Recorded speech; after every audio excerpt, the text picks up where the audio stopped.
July Dreamer. Today's video I will be sharing with you my mid-year financial check-in. I have my trusted coffee here because I'm filming in the morning, and this video is going to be very long, I feel, and I do need this power of the coffee because it will keep me awake for a while. I have all of my tools, so my mobile is here.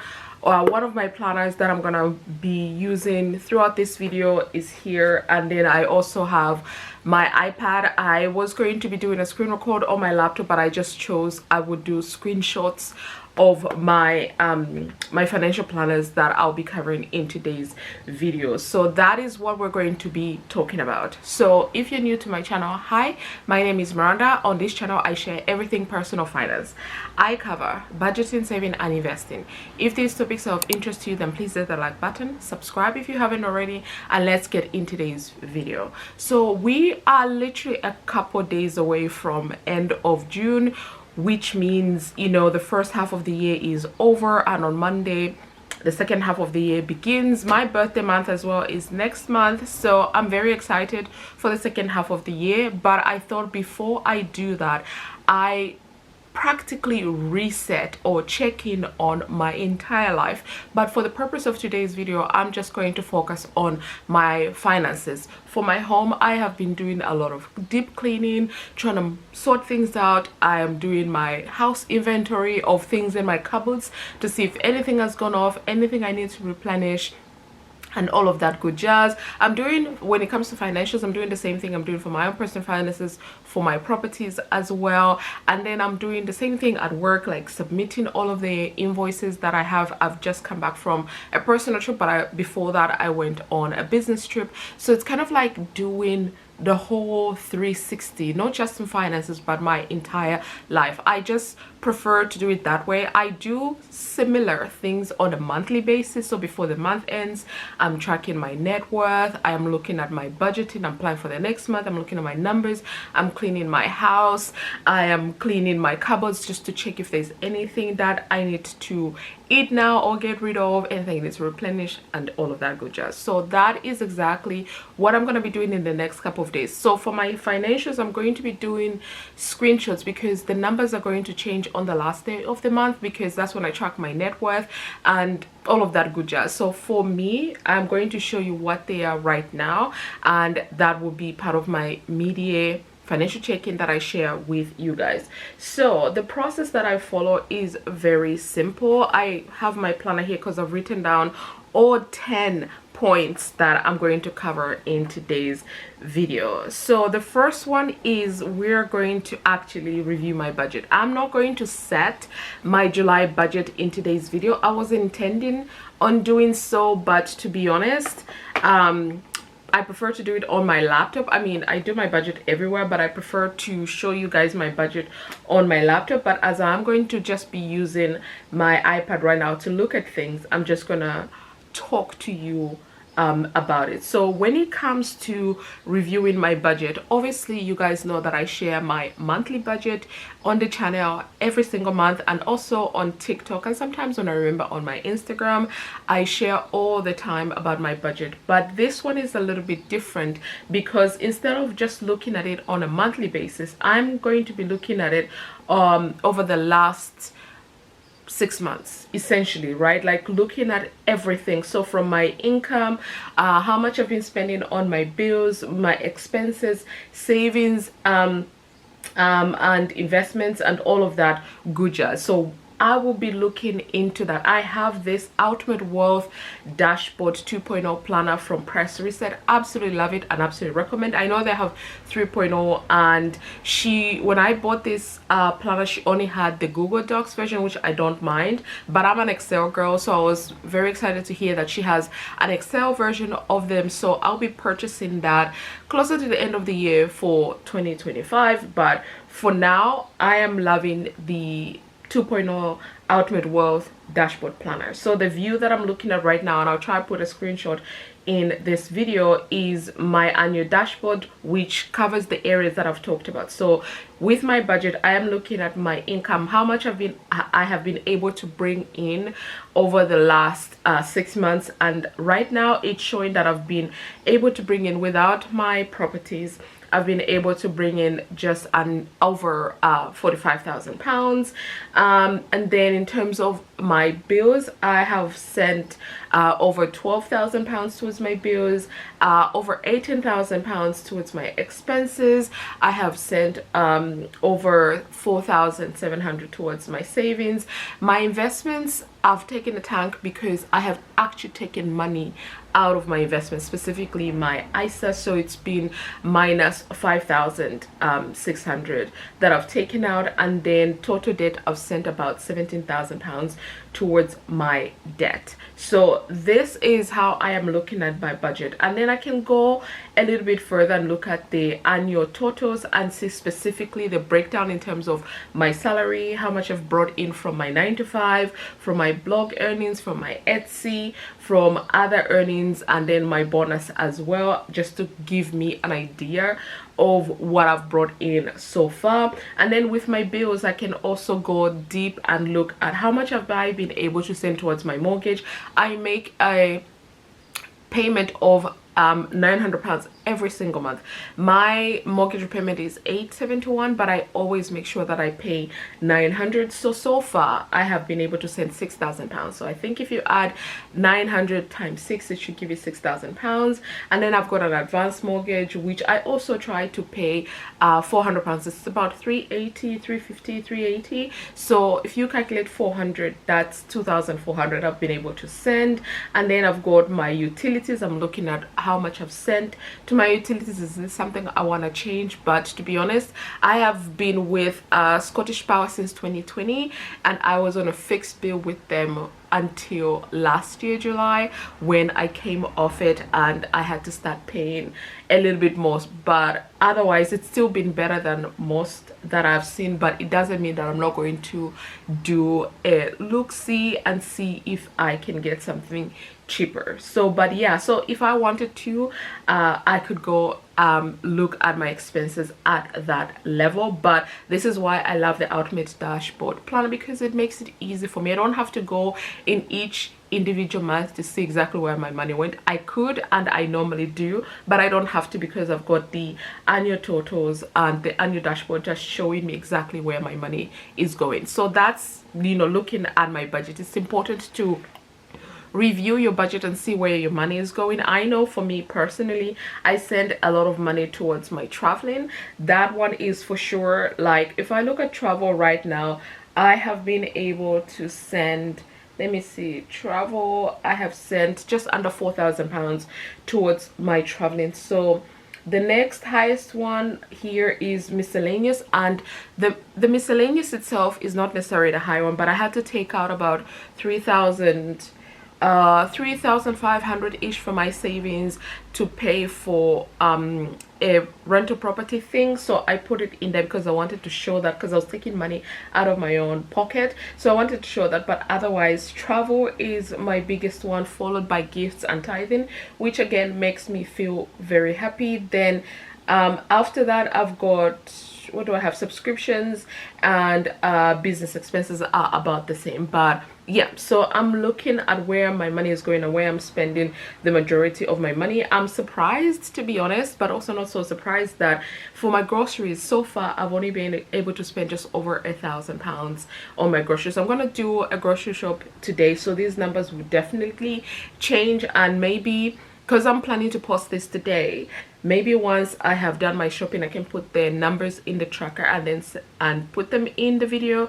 If I do, I'll be able to say in this video when I'm editing. If I don't, then I don't. But that is the first part. So I'm reviewing my budget and I'm looking at it high level, but also on a low level. My second thing that I am doing is looking at my debt, and again, everything for me is in my debt tracker. So when it comes to assessing my debt, I am looking at what kind of debt do I have. I have two types at the moment, and that is my personal loan with Zopa and also my credit card debt, because everything else like my iPhone devices and all of that I have paid off. So I only have these two types of credit. So I'm looking at that, seeing what dent I have made so far. When it comes to my personal loan, I am currently at 22,740. My goal for 2024 was to be under 20k, so we are way ahead of where I thought I would be, because the 2,740, I'll be able to cover that in the next 3 months. So I believe I'll be under 20k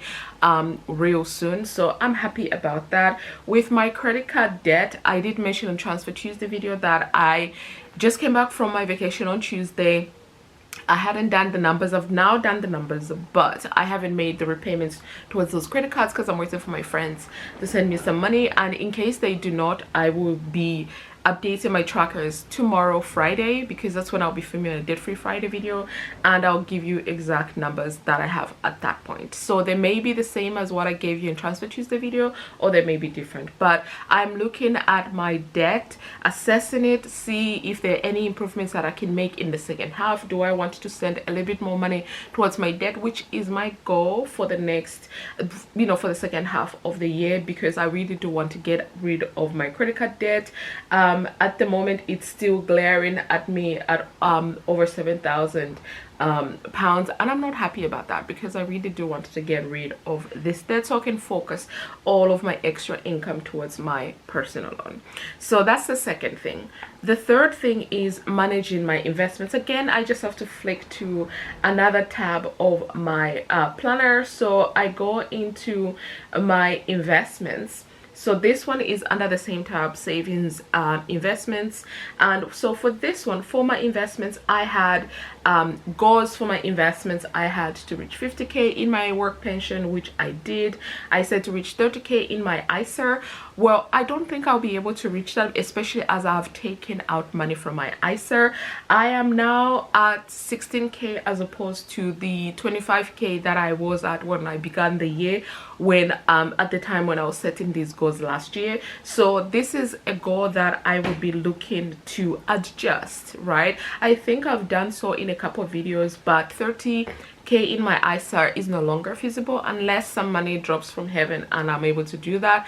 I will be able to fulfill that, but other than that, from my regular contribution of £300 every single month, I don't think I will be reaching that goal. So we'll be adjusting this goal to something more manageable. The third one was 20k in my SIP. I'm currently at 17. This one I knew was a stretch goal because I only put £200 into my personal pension that I manage. So I'm still gonna leave this one alone and see where I get to, because I still think it is possible. So I said to my fourth one was to reach 7,000 in Equate. I'm actually at 7,500 right now, so we achieved this one. I said 2,000 in my Plum. Again, I'm at 2,500 with Plum, so I've achieved this as well. I said £1,000 in my free trade. I'm at 1,100 in free trade, so again I've achieved this. So for my investments goals, I'm really doing really well. But when it comes to my investments, I'm not just looking at my goals, I'm looking at what am I investing in, and also the contributions that I'm making. Is there anything I would like to change? So if I start off with my work pension, I already knew that I wanted to make an adjustment, and for my employer I had until the 24th of June to make those changes that will be reflected in the second half of the year. So I have been able to do that. I have changed my salary sacrifice. I've increased it. Actually, I'm sending an additional £500 towards my pension because there is a goal that I would like to achieve for my personal pension. Apologies, my window is open so you can hear the traffic outside and the birds are chirping. It's a jolly morning, but apologies for the background noise. But yeah, so my work pension, I've been able to make an additional salary sacrifice, so I max out the employer match at work, and then I'm also doing an additional £500 towards my pension because I do have this goal that I would like to achieve. Then I went and I looked at my Vanguard investments. What am I investing in, especially as I took money out from my Vanguard ISA? So I am trying to focus where I am investing, and I will be changing a couple of things, not the funds that I invest in, but rather the contributions I make to these funds, so that I can target one fund over the other. So we'll be doing that. And then with my Plum, I don't really do much there. I almost leave it alone. The funds that I chose and the stocks that I've chosen, I'm just investing in those. So we're not going to be really doing any changes to that. Same thing with Freetrade. I'm happy with what I'm investing in, so I'm gonna leave it alone. And then with my employer, I'm also gonna leave that alone because I love what I am doing. I mean, for my Equate, I have made an additional contribution to my work employer, so I've increased how much they take from my salary. Instead of 125, I'm now going to be doing 150. I thought that is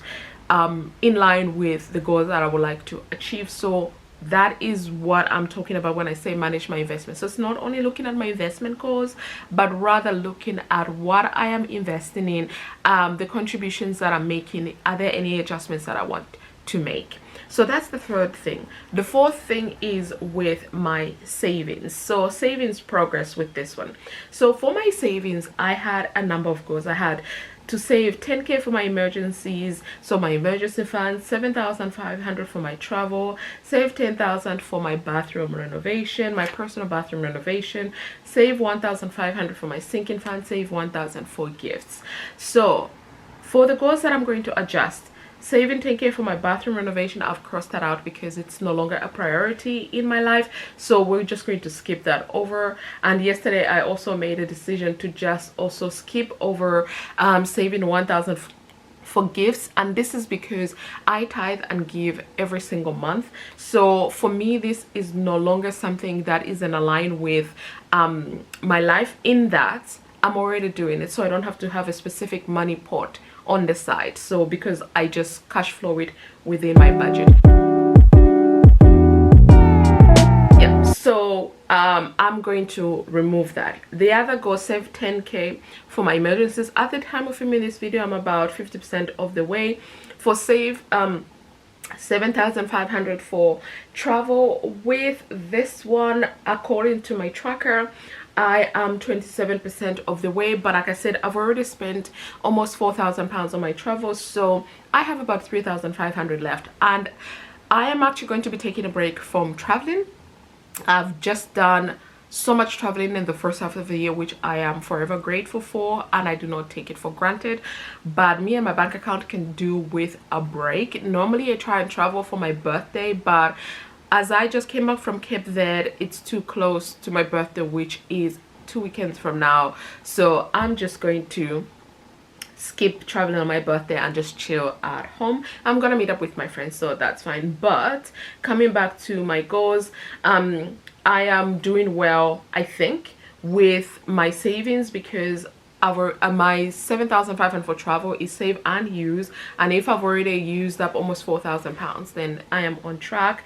And then for sinking funds, I reached, I think, almost I want to say I went as far as 1,200, and then because it's sinking funds and I saved it for certain things, I have been able to use that money. So right now we don't really have anything in these sinking funds, if I am honest. So with my savings, there's a lot that I can do there. There's a lot that I will be adjusting throughout the second half of the year, but for now I'm not mad at where I am. I am more focused on my progress and not perfection. I'm very happy with where I am.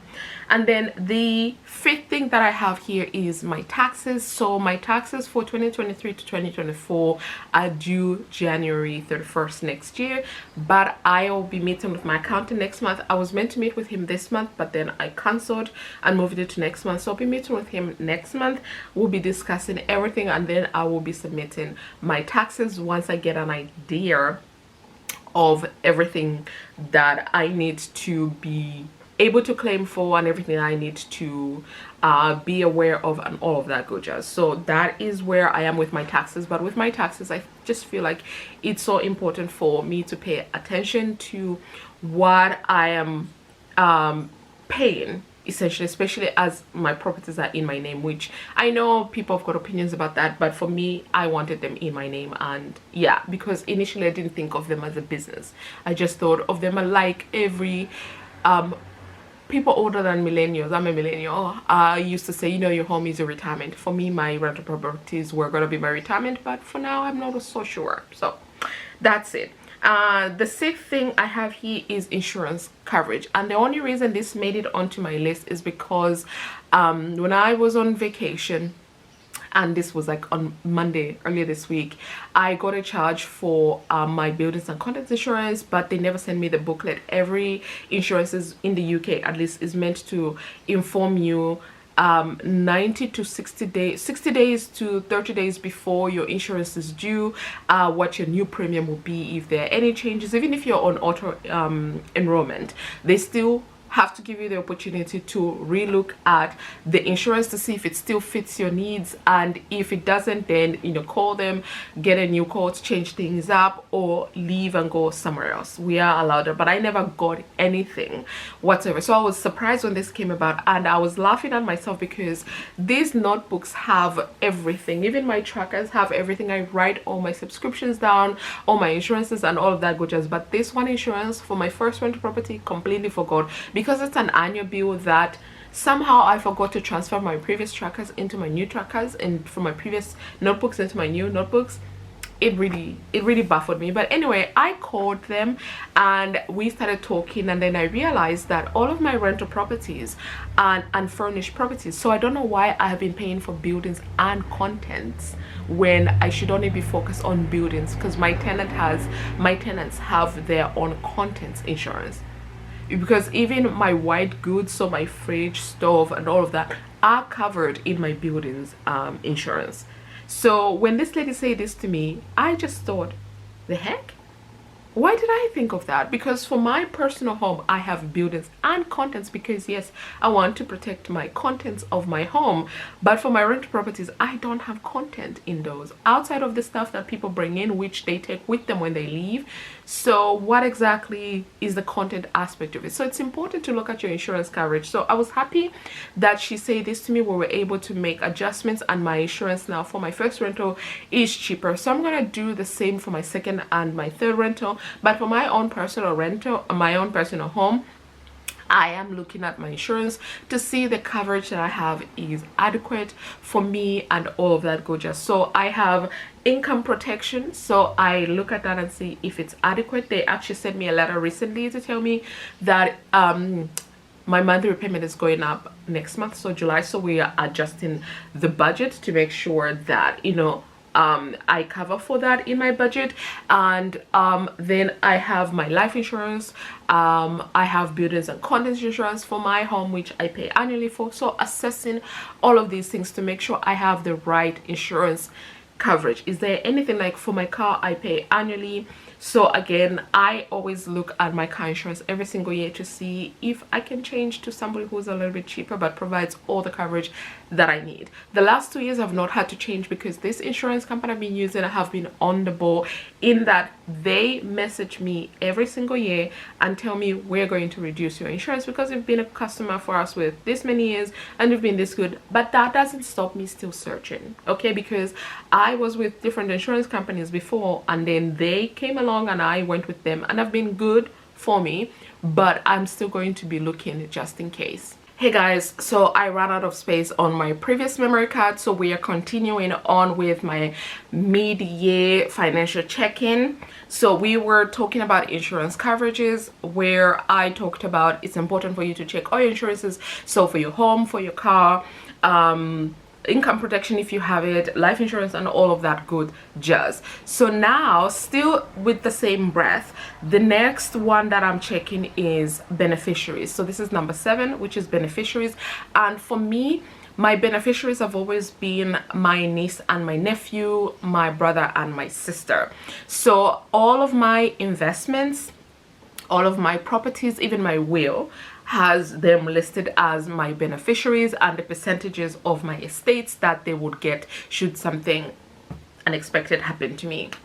touch wood it doesn't, but shoot, that happens. So I have checked with my employer, who I have as my beneficiaries, with my life insurance that my employer has on me, and then my my pension, I have listed out who my beneficiaries are. But this weekend, when I'll be doing what I'm sharing with you right now for myself, when I'll be doing all of this, I will be double checking again to make sure that the beneficiaries that I want to be on my everything in my estate are listed there accurately, and also percentages of what I would like them to get and all of that good jazz. So make sure you look at the beneficiaries in your life and update that, and have a will if you don't have one, because even though I'm only in my 30s, and I know this is crazy, but I never thought I needed a will.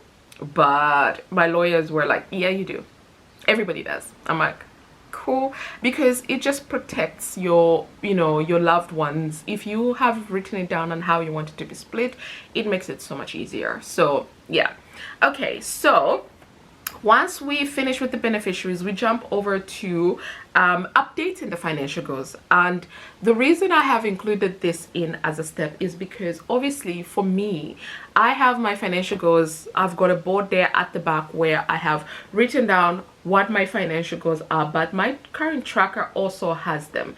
So my annual goals, which I have talked about, save 10k for emergency fund, bring my Zopa loan to under 20k, save and use 7,500, reach 100k in investments, reach 750,000 in my net worth, reach 1.5 million in assets, save and use 10k for my bathroom renovations. So I've been looking at this and I've realized that firstly, one, we have already cancelled out the bathroom reno because that's no longer realistic for me or something that I am focusing on. But the rest of them, saving 10k for my emergency funds, I have done this before and I know I can do it again. So we're keeping this goal. Bring Zopa loan to under 20k. So this one stays, but I'm going to do my own calculations later and see if I can adjust this goal. So right now the goal is 20k. So maybe my next goal, still to work on this year, like I have two goals for the same thing, would be instead of under 20k, maybe I say under 19k or 18k, that kind of thing. But I have to do the calculations to see the minimum calculations, that the minimum payments that I make, and see where that would take me, and then work from there. Because whenever I make extra payments towards my loan, they make interest adjustments, because my loan is preloaded with the interest for the period of 4 years that I took out this loan for. Save and use 7,500. This again stays purely because I know I will spend at least 7,500. If I do not, that's great, and I will be able to talk about this in the new year, whether I was able to spend 7,500 spend my goal or not. And then the next one was to reach 100k in my investments. I think I've shared like 3 videos about this. I have reached this goal, so this is one that I'm happy to take off. Reach 750 in net worth. I'm not there yet. I will talk about net worth. It's my number 10 on my list, but this one I could potentially adjust this goal, but it's also a goal that's part of my 5-year plan, so I'm leaving it alone for now. And then reach 1.5 million in my assets. Again, this is something that I can adjust because it's looking unrealistic at the moment, but that's okay. That's okay, you know, because goals are meant to scare you, and I said when I was setting these goals that they absolutely scared the bejesus out of me, but I'm working towards them anyway. So like I said, my focus is progress, not perfection. Okay, so that's where I am. But yeah, so update the financial goals.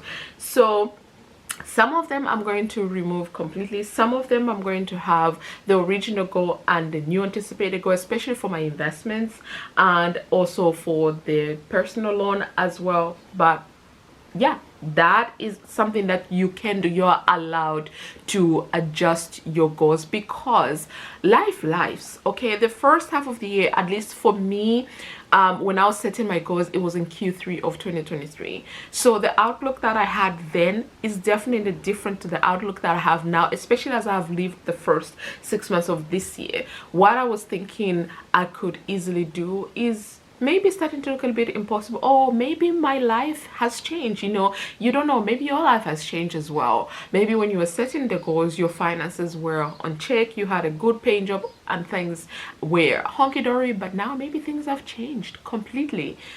So you will need to adjust your goals for sure. This is why I have included to update my financial goals if it is necessary. My 9th item here is to review my retirement contributions, which I talked about when I was talking about manage my investments, which was number 3. So with reviewing my investment contributions, I did this already in the month of June. So I started off with my employer. I have 2 contributions that I make with my employer. So first, my employer match, that one I already maxed out, so there wasn't really anything I needed to do there. But the additional contribution that my employer allows me to make towards my pension, I reviewed that and I updated it. From the contribution I was making was about 260, I increased that to 500 pounds. So this is all pre-tax. Then for the post-tax contributions that I make into my general investment account, Equate, I adjusted that from being 100 or 125 to 150. So I made those adjustments. And then there's another pre-tax one which I always put 150, but they always just took 125, so I adjusted to 125 because I don't know why they say that. But looking at my retirement contributions at work has helped me to just adjust my goals and, you know, put myself in a better financial standing. And then I went to Vanguard and I looked at the contribution that I make to my towards my SIP. I did this at the beginning of the year. I was contributing £100 for the last 2 years, so I changed to £200 because it made sense, especially as my salary had also increased. It just made much more sense for me to make these adjustments. So make sure you look at your own investment contributions if you haven't retired already and see if you can increase or maybe you can decrease because you are so far ahead with your contributions that it makes sense to adjust it to bring it a little bit down. And then the final one that I have here is to track my net worth. Again, thanks to this tracker, I'm just flipping through the pages of this tracker. So the final one is my tracking my net worth. Again, I track my net worth on the last day of the month. The last day of June is a Sunday, so I'm gonna capture the numbers on Friday at 5 p.m. my time. When the market closes, the stock market closes, I'll track all of those numbers. Then I will still track my numbers on the Sunday, even though I do not expect them to change, but sometimes things do, right? So I'm going to check them on Sunday and see if they're still the same, and if they are the same, those are the numbers that will then stay in my net worth dashboard in my Ultimate Wealth Dashboard Planner 2.0 that I got from Press Reset. So when it comes to tracking my net worth for me, so again, let me just quickly add in this spiel. Net worth is your assets minus your liabilities, so things you own versus things you owe on. The number you get at the end is your net worth. And net worth is literally just a financial tool. It's a financial metric. It doesn't mean anything. It does not equate your personal worth. Okay, so just use it as a financial metric to help you see where you are, especially if you're on a financial journey trying to achieve some arbitrary number out there. Whatever you are doing, it's good to have something like this as a gauge to let you know if you're on track, where you need to focus your efforts and all of that good jazz. So when it comes to my assets, I track my tax advantage accounts, which is my Vanguard ISA, my Vanguard SIP, and then my legal and general work pension. So tracking these, assets. Right now I am at over 95k in these assets. And then for my taxable accounts that I have, so like Coinbase, which I've decided to stop tracking. I sold some stuff I think at the beginning of June, and I know there's about 100 and something pounds in there, but I've just given up. I'm not going to close the account. I'm just going to leave it alone and never track it ever again. So you'll see black squares on there. Oh yeah, no, I think I sold in May because that's when I started putting the black squares. So yeah, I'm not going to be tracking that. Crowdcube is, you know, I invest in startup companies. Again, I just keep the number that I invested in there, and I don't really bother much with that. Freetrade, Plum, Equate, and then my Lysa, which is a tax advantage account, but I don't have space for it. So yeah, so I've got all of those accounts, and right now at the time of filming this video I am at over 11,700 in these. So like I said, I'm already over 100k with my investments. So that is the first part. So my investments is what I'm tracking, which are over 100k. I track cash that I have at the time when the month closes. So the last day of the month I track the cash there, and then I track my real estate. I have how many properties do I have? I have 3 rental properties, and then my main home. I track my main home as an asset and as well as a liability on that. So I track my real estate and then other assets that I have, so other savings that I might have. I don't track my car because even though it's 100% paid off, I just don't track my car. I haven't tracked my car since 2020 or 2021 in my net worth, so it's not something that I track. I feel personally for me that if I track my car, I'll have to also include other variables that I have, valuables that I have in my home, and I don't feel the need to do that, to be honest. But there's a lot of things that could be sold for money in this home that can be added to my net worth, but we're not doing that. So we're going to ignore the other assets and just focus other assets as savings, and that's it. So right now at the time of filming this video, I am at 1.1 million in my assets. Then if I go to my liabilities, it's my mortgages. So 4 properties, 4 mortgages. So with my mortgages, it's over 677k. There I've got credit cards that I've got debt on that I'm tracking here. So I'll track that in this tracker. And then what else? I am tracking my loans. So the Zopa loan, this is the only loan that I have, but I also have the advanced mortgage, which I track here as well. So again, it means for my liabilities I'm at 764,000 at the time of filming this video. So when I bring it down, when I minus my 1.1 million from my 764 from my 1.1 million, it brings me to over 405k at the moment as my net worth. And like, remember, my goal is 750 in net worth. Right now I am at 54%. So this is a goal that if I wanted to, I could adjust, but honestly, like I said, I'm focusing on progress and not perfection. So I'm still happy with where I am with my net worth. Like you guys, I remember when I had a net worth of 0. I remember when I had a net worth of minus 12,000. I remember all of that. But then when I went over 100k, I don't even remember much after that, because things just quadrupled by themselves. So now I'm at 400k and I'm working towards 500,000 and then 250,000, then 1 million. But progress, not perfection. That's where we are. But this is how I am tracking my I'm not tracking, but how I'm doing my mid-year financial review. So all of these 10 steps that I've gone through, review, assess and adjust all of my finances, I will be doing that this weekend. I've already started doing the majority of this, but I will be for sure doing all of this over the weekend and making sure that I am ready, set for the second half of 2024.